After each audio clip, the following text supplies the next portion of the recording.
Hello அஸ்ஸலாமு அலைக்கும். இன்றைக்கி நம்ம சங்கரா மீன் குழம்பு பார்க்க வரோம். சங்கரா மீன் நல்லா மஞ்சள் உப்பு போட்டு நல்லா கழுவி வச்சுக்கோங்க. தேவையான பொருட்கள் 1 வெங்காயம் வெட்டி வச்சுக்கோங்க, கருவேப்பிலை 10 பல் பூண்டு இடித்து வச்சுக்கோங்க, 2 பச்சை மிளகா, ஒரு தக்காளியை வெட்டி வச்சுக்கோங்க.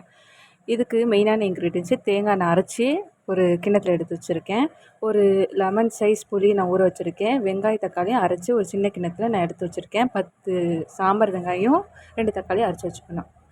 நான் வந்து முருங்கைக்காய் போடுவேன். உங்களுக்கு வேணாட்டி மாங்காய் கூட சேர்த்து போட்டுக்கலாம். ஸ்டவ் ஆன் பண்ணிவிட்டு கடாயை வச்சுட்டு நல்லெண்ணெய் எப்போவுமே நான் மீன் குழம்புக்கு நான் யூஸ் பண்ணுவேன். உங்களுக்கு வேணும்னா யூஸ் பண்ணுங்கள். இல்லாத பட்சத்துக்கு ஸ்கிப் பண்ணி நான் ரீஃபைண்ட் ஆயிலை யூஸ் பண்ணிக்கோங்க. எண்ணெய் காஞ்சதும் வெந்தயம், சீரகம், பூண்டு, வெங்காயம், கருவேப்பிலை நல்லா வதக்கிக்கோங்க. நல்லா வதக்கின பிறகு 2 பச்சை மிளகாய் சேர்த்துக்கோங்க. 1/2 டீஸ்பூன் உப்பு சேர்த்துக்கோங்க. உப்பு நல்லா சேர்த்துட்டு தக்காளி சேர்த்துக்கோங்க. ஒரு சாப் பண்ண வச்ச தக்காளி, முருங்கைக்காவும் நல்லா பெரட்டுன்னு பெரட்டிடுங்க. ஸ்டவ்வு ஏற்றி அதிகமாக வச்சுக்கோங்க. அதிக தீயில வச்சு எல்லாம் பண்ணுங்கள். 1 ஸ்பூன் மிளகா பொடி, நல்ல கலருக்கு காஷ்மீர் மிளகாத்தூள் தான் நான் எடுத்திருக்கேன். 3 ஸ்பூனு குழம்பு தூள், நல்லா பிடிக்காத அளவுக்கு நல்லா பெரட்டி விட்டுக்கோங்க. நல்லா சுருளணும். சுருள விட்டு அரைச்சது வெங்காயம் தக்காளி பேஸ்ட்டு அந்த ஒரு கொட்டுற அளவு நான் காட்டினேன் பார்த்திங்களா, அதை அப்படியே ஊற்றிடுங்க. அதே அளவு தண்ணி ஊற்றிக்கோங்க.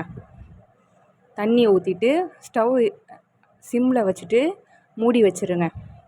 1 ஸ்பூனு நான் கல்லுப்பு நான் எப்போவுமே குழம்புக்கு நான் ஆட் பண்ணுவேன். கல்லுப்பு ஆட் பண்ணிவிட்டு ஒரு கிளறி கொஞ்சம் அடுப்பை ஏற்றி வச்சுக்கோங்க. கொஞ்சம் கொதிக்கிற அளவுக்கு. கொதித்து நல்லா வற்றி எண்ணெய் கங்கெல்லாம் பிரிஞ்சு வந்த அப்புறம் தேங்காய் பால் ஒரு கிண்ண அளவு நான் எடுத்து வச்சுருக்கேன். அதை அப்படியே ஆட் பண்ணிக்கிறேன். அடுப்பு இப்போ சிம்மில் வச்சுக்கோங்க. அதே கிண்ண அளவு புளி கரைசல் ஒரு கிண்ண அளவு நான் எடுத்து வச்சுருக்கேன். அதுவும் ஆட் பண்ணிக்கோங்க. எப்போவுமே ஃபஸ்ட்டு புளியை ஊற்றிடாதீங்க. தேங்காய் பால் ஊற்றும் போது தெரிஞ்சு போயிடும். ஃபஸ்ட்டு தேங்காய் பால் ஊற்றி செகண்டு புளி ஊற்றிக்கோங்க. ஸ்டவ் அதிகமாக ஏற்றி வச்சுக்கோங்க. மூடி போட்டுக்கோங்க. நல்லா கொதிக்கணும். தகன்னு கொதித்த பிறகு எண்ணெய்லாம் நல்லா பிரிஞ்சு வந்திருக்கு பாருங்கள்.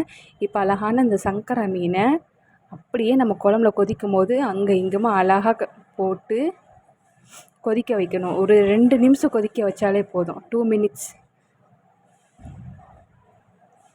லைட்டாக பெரட்டணும், ரொம்ப பெரட்டக்கூடாது. அப்படியே மூடி போட்டுருங்க. மூடி போட்டு ஃபைனலாக கொத்தமல்லி நான் ஆட் பண்ணியிருக்கேன்.